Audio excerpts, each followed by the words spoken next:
Halo semuanya, kembali lagi bersama saya Ovilia Mustika. Pada video kali ini saya akan membahas mengenai sistem peredaran darah pada manusia. Sebelum masuk ke materi inti, kita harus mengetahui mengenai fakta tentang jantung. Mungkin beberapa orang tidak menyangka jantung laki-laki dan wanita memiliki ukuran dan juga berat yang berbeda. Jantung laki-laki umumnya memiliki berat 10 ons, sedangkan jantung wanita rata-rata sebesar 8 ons. Kalian dapat memprediksi ukuran jantung dari seberapa besar kepala tangan kalian. Jadi dapat dikatakan bahwa ukuran jantung setiap orang itu berbeda-beda.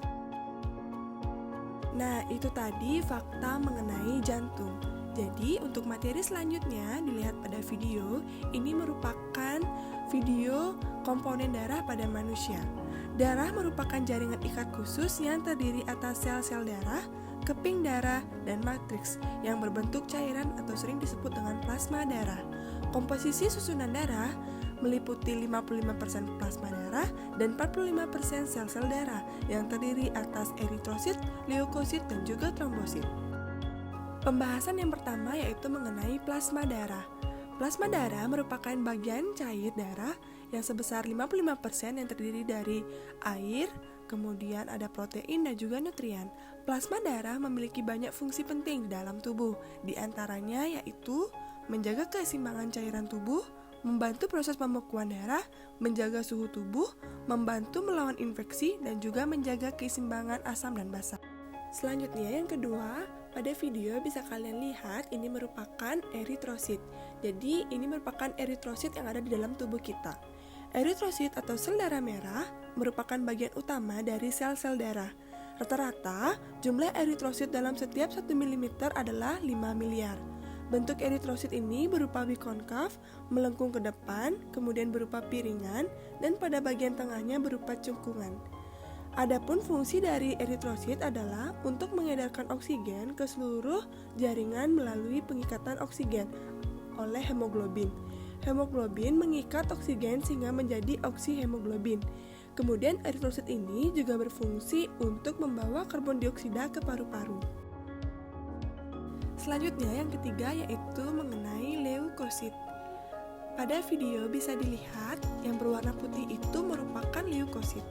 Leukosit berfungsi melacak kemudian melawan mikroorganisme atau molekul asing penyebab penyakit ataupun infeksi seperti bakteri, virus, jamur, ataupun parasit sehingga keberadaan leukosit sangat berkaitan erat dengan sistem kekebalan tubuh.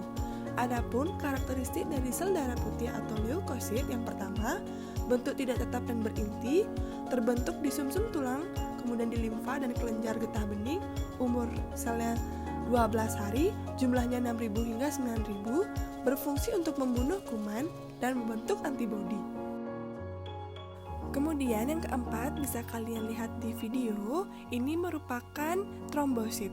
Trombosit atau keping-keping darah memiliki bentuk yang tidak beraturan seperti pecahan keramik dan juga tidak memiliki inti. Komponen darah inilah yang sangat berperan dalam pembekuan darah jika ada bagian tubuh yang mengalami luka. Adapun karakteristik dari trombosit yang pertama, bentuk tidak teratur dan tidak berinti, terbentuk di sumsum tulang belakang, umur selnya 6-9 hari, berperan pada pembekuan darah. Selanjutnya yaitu mengenai pembuluh darah. Bisa kalian lihat di video, ini merupakan video dari pembuluh darah. Pembuluh darah merupakan serangkaian tabung atau saluran yang tertutup, kemudian memiliki cabang yang berfungsi membawa darah dari jantung ke jaringan, kemudian kembali ke jantung. Pembuluh darah utama ada 3 macam, yaitu arteri, kapiler, dan juga vena. Pembuluh arteri adalah pembuluh darah yang membawa darah meninggalkan atau keluar dari jantung. Kemudian pembuluh balik atau vena adalah pembuluh darah yang membawa darah kembali ke atrium jantung. Dan yang terakhir yaitu kapiler atau sering disebut dengan pembuluh rambut, merupakan pembuluh darah yang sangat halus, berdiameter sekitar 0,008 serta berdinding sangat tipis sehingga memudahkan plasma darah dan juga zat makanan dapat masuk ke jaringan antar sel. Nah, itu tadi penjelasan mengenai pembuluh darah. Selanjutnya, pada video ini merupakan jantung kita yang sedang memompa darah. Nah, Apakah kalian sudah tahu bagaimana mekanisme mengenai sistem peredaran darah manusia? Kalau belum tahu, yuk kita lihat pembahasan selanjutnya.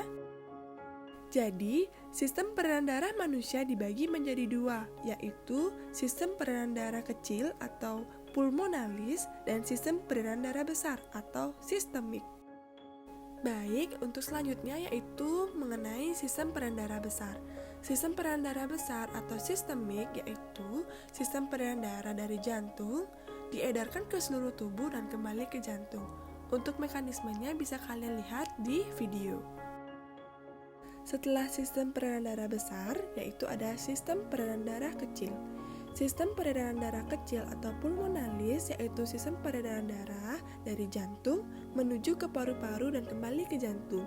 Untuk mekanismenya bisa kalian lihat pada video. Nah, itu tadi penjelasan mengenai mekanisme peredaran darah. Sekarang, sebelum lanjut ke pembahasan berikutnya, kalian bisa menganalisis sebuah kasus. Di sini terdapat kasus mengenai memboreh kunyit. Di Bali, khususnya banyak masyarakat yang memanfaatkan kunyit sebagai pengobatan. Kalian bisa membaca terlebih dahulu mengenai memboreh kunyit, lalu setelah itu analisislah soal yang tertera pada video. Lanjut ke pembahasan berikutnya mengenai gangguan atau kelainan pada sistem peredaran darah. Pada video akan membahas 6 penyakit yang paling sering terjadi di masyarakat. Gangguan atau penyakit yang pertama yaitu jantung koroner. Jantung koroner merupakan penyakit jantung yang disebabkan oleh tersumbatnya arteri koroner, yaitu pembuluh yang menyuplai darah ke jantung. Penyumbatan pembuluh tersebut dapat terjadi karena adanya endapan lemak, terutama berupa kolesterol pada lapisan dalam dinding pembuluh. Kemudian yang selanjutnya, yang kedua, yaitu anemia. Anemia merupakan suatu keadaan penurunan kapasitas sel darah merah dalam mengikat oksigen karena rendahnya konsentrasi hemoglobin di dalam darah.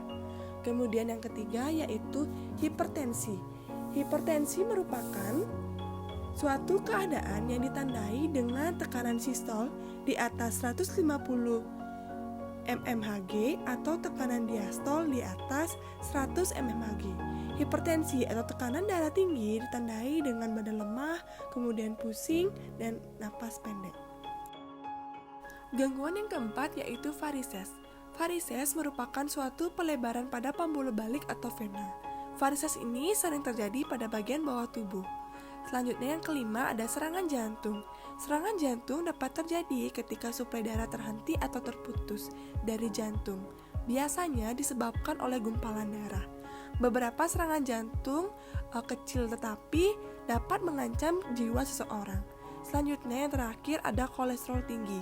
Kolesterol tinggi ini ditandai dengan meningkatnya kolesterol. Ada dua jenis utama dari kolesterol yaitu ada LDL dan juga HDL.